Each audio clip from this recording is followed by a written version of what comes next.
Mu buzima umuntu wese arafise intego, umuntu wese arafise ikintu ashaka gushikako.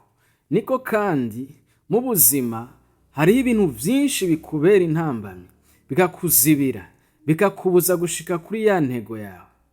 Ngira ngo akarorero ka hafi, iyo umuntu afashe urugendo aba afise iyo ashaka gushika. Imodoka imutwaye yashika ahantu ipine igatoboka, yashika ahandi ugasanga ibarabara rirugaye, wagera imbere igitoro kigakama, washiramo igitoro ugahura na ambuteyaje n'ibindi. Ni kuvuga yuko utaza gushika iyo uja ku mwanya wabigenewe.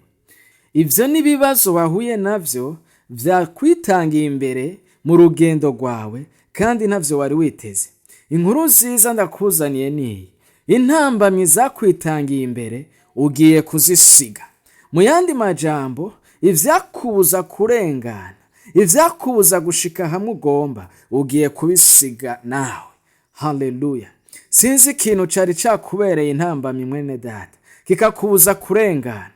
Mwene data, ivyakurenganye ugiye kubisiga.